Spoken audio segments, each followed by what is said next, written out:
So, ayun na nga, dahil mga talos, scatter kagabi. Mali, joke lang yun. So, ayun na nga guys, dahil Sabado ngayon ay pupunta muna kami sa bundok ni Ate Jeline. Kasama namin ang aming anak. Kasama niya si Ian at kasama ko din naman si Onyel.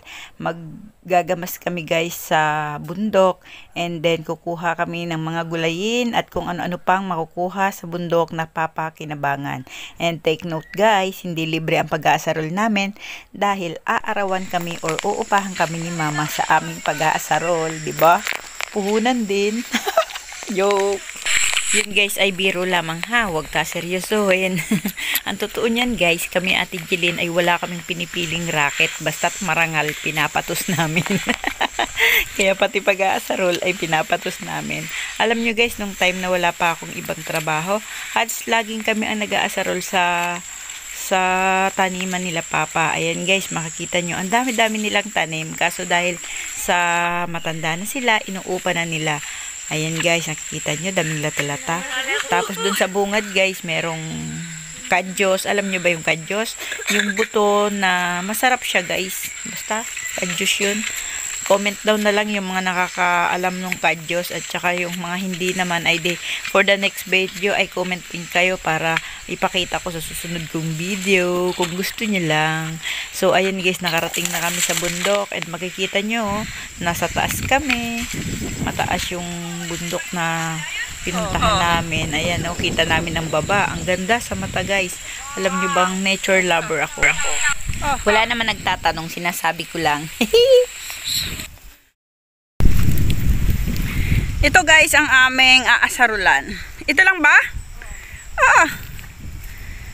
Maganda yan nun yun. Maghapon lang natin to.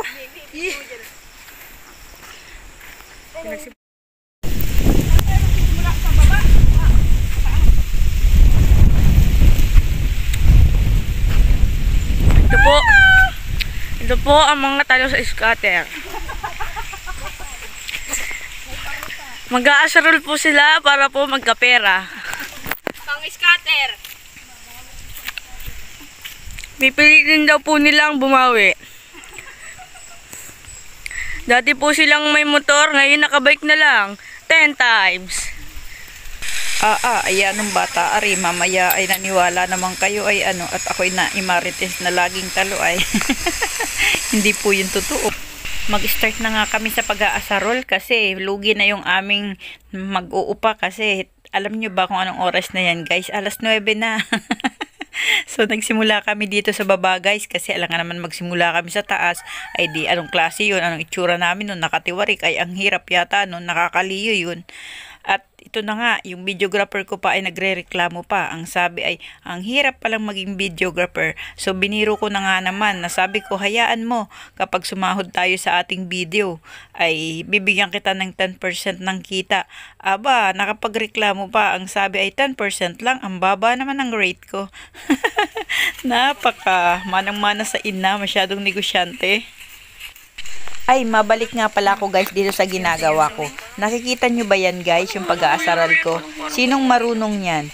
Yan guys ay hindi lang basta pag-aasarol kasi gagahukin mo yung puno or huhukayin nyo yung paikot ng puno, bubungkalin para tumaba yung mga tinanim. Bali guys, magaganda na yung tubo ng mais kaya pinaasarulan na kahit medyo maliliit pa yung mga damo. Kaya ayan, medyo dikit na dikit sa lupa yung mga damo. Pero syempre, tsatsagain natin yan. May bayad yan eh. Mukhang pera lang ang peg. Sa totoo lang naman guys, kahit mahirap ang trabaho, kapag gusto mo, halimbawa kagaya dito, makikita nyo na mainit ang panahon, pero hindi naman ako naiinitan yan guys, kasi masarap naman ang hangin dyan, mapresko. Kaya kahit mainit dyan, hindi talaga kami nakakaramdam ng pagod. Lalo't dalawa kami ni Ate Jeline. Syempre, habang nag-aasarol kami, nagkukwentuhan din kami kasi magkatabi lang kami dyan. Marami kami na pag-uusapan, mga pangarap and anything. Kaya hindi nakakapagod mag-asarol. Habang nga kami nagkikwentuhan dyan ni Ate Jeline dahil break time na namin, sabi ko sa kanya, alam mo Ate Jeline, kapag ka nasa bayan ako, nasa trabaho ko ako, feeling ko hindi na ako healthy kasi syempre maaga akong aalis sa bahay tapos magbe-merienda ako, puro malamig na tubig o kaya minsan halos hindi na ako nagtutubig, laging soft drinks iniinom ko kasi gusto ko sobrang malamig.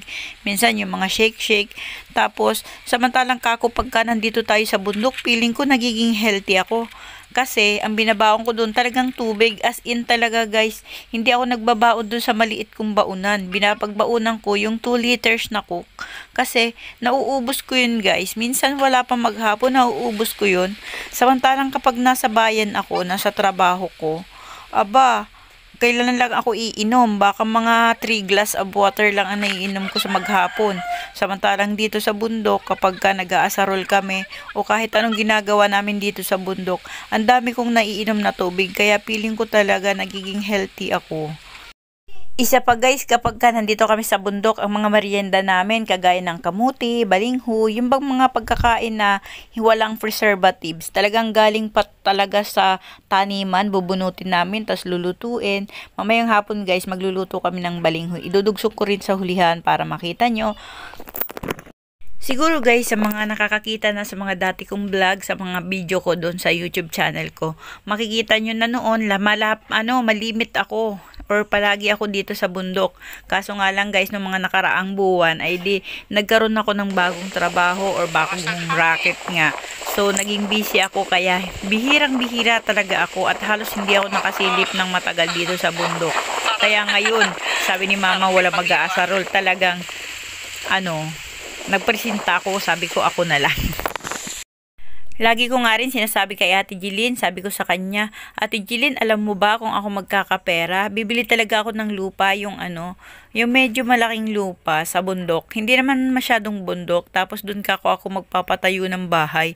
And then, sabi ko, siguro mamimili na lang ako ng pang isang buwan or pang ilang weeks na pagkain. Pero dun lang ako. Kasi para ang sarap ng buhay ng ganon. Yung paggising mo, titingnan mo yung mga tinanim mo, titingnan mo kung may bunga na, kung may bulaklak na, tapos magpipitas ka ng mga tanim mo, kahit yung hindi kadamihan, basta't iba't ibang gulay, di ba? Sarap nun yung kapag ka magluluto ka, kukuha ka lang dyan sa palibot nyo.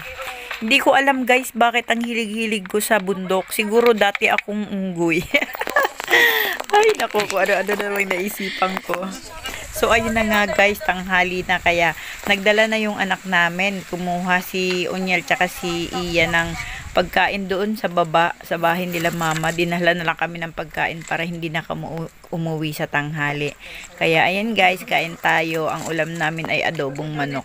So ayun guys, syempre madumi talaga yung kamay ko, kaya hindi ako pwede magkamay, pero hindi ako maarte guys sa pagkain, kaya kaya kong kumain kahit madumi yung kamay ko, basta't hindi naman yan totally madumi guys, kasi yung hinawakan ko naman ay mga sariwang lupa. Sariwa? Basta hindi ko naman isusubo yung may lupa kung kamay, pero makikita nyo nga na so ayan guys, diba makikita mo ang dami-dami kong baong tubig, and ayan, tingnan natin kung anong ginagawa nila. Bulaga. Kumain na daw sila guys nung bago sila umalis doon. Pero pagdating dito, kumain pa rin sila kasi masarap daw kumain dito sa bundok. Sa labas. Ayun yung harap ng kanilang kinakainan.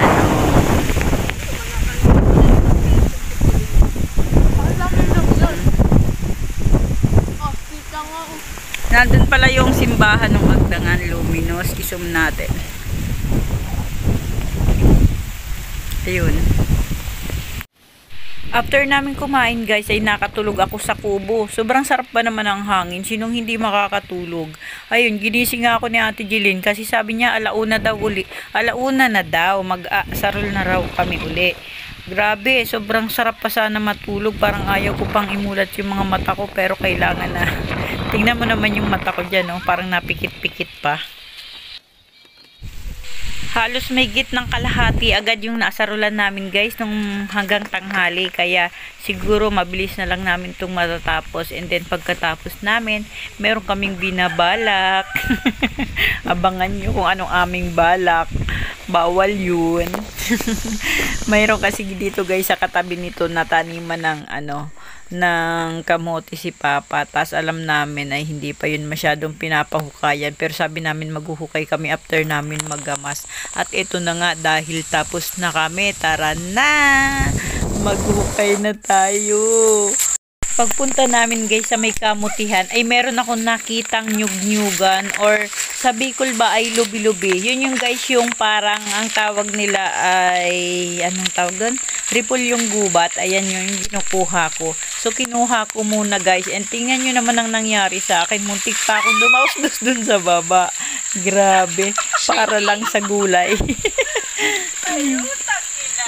Ay, napamura na lang ako guys dahil sa pagkadaos-dos ko. Pero syempre, laking bundok ako, no? Kaya hindi ako basta-basta madadaos ito at panahuhulugan. Pilit na makakakapit ako. Sige. Oo.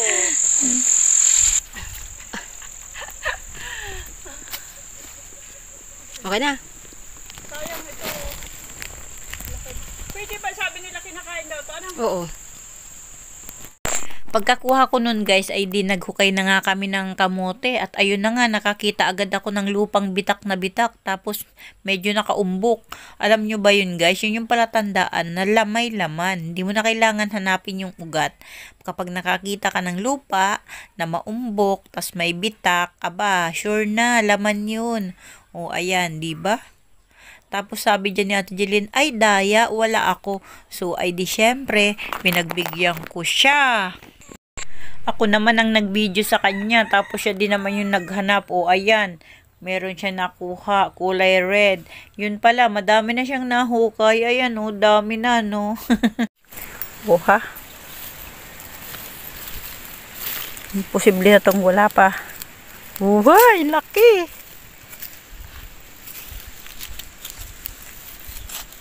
Malaki? Yata. Akala ko baga guys, ng mga time na ito, ay akala ko ang laki-laki ng nakita ko kasi ang laki ng pagkakaumbok. Yun pala pagka-liit naman. Tuloy, napamuyumod ako. Sabi ko, may pagpa-video pa ako. Yung pala'y wala naman. Liit na liit pala. Tapos after nun guys, pagkatapos namin makapaghukay ng tama lang na pang merienda namin, ay di na ganun na nga kami. Pumunta na kami sa may baba nung taniman nila Papa. Doon sa may baba ng taniman nila, merong mga sapa-sapa at merong mga tumutubong pako at saka gabi. Ayan, nanguha si Ate Jeline ng gabi at gugulayin daw niya bukas. Sabi ko naman sa kanya ay damihan niya at bigyan niya na lang ako pagluto na. Tamad. Kasi guys, mahirap kasi magluto ng gabi. Nakakaano yan. Yung maghihimay pa. Kaya sabi ko sa kanya, bigyan niya na lang ako. Kasi kapag naglunis na, wala na naman akong time guys para sa pagluluto ng ganyan. Ang lagi ko na namang mga maluluto yung mga pangmabilisan, mga sinigang, adobo, prito. Siyempre, pag Sabado lang talaga ako guys, nababago ang schedule. Pag Lunes hanggang Biyernes, ganun na ganun lagi ang schedule ko. Sa umaga, pagising, paliliguin yung mga bata, maliligo, papasok sa trabaho, tapos sa tanghali 11, pagkagaling ko sa area, susunduin ko na, dadaanan ko na si Ayi sa school, and then pag uwi ko, magluluto na, mabilisan na yung pagluluto ko, excuse me, mabilisan na yung pagluluto ko. Tapos after nun, pagkaluto ko, di syempre mamaya-maya nun, nandun na rin si Junjun, uuwi na rin yung asawa ko, tsaka si Juniel, yung panganay ko. Tapos kakain na kami. Tapos after nun pagkakain, magliligpit lang ng pinagkainan, magpapakain ng aso. Tapos papasok na uli sa school yung dalawang bata. Tapos ako naman, gagawin ko na kung ano mga dapat kong gawin. Meron kasi akong mga pinupuntahan minsan, nag-house to house ako. Pagkatapos naming manguha ng mga gulayin guys, ayan pauwi na kami. Nakita nyo itsura namin, kung anong itsura namin. At least meron na kaming mga pang-ulam mamayang gabi at meron na rin pang merienda. So doon na tayo sa bahay nila mama guys. Ayun o. Ganda ng Talon, sabi ko.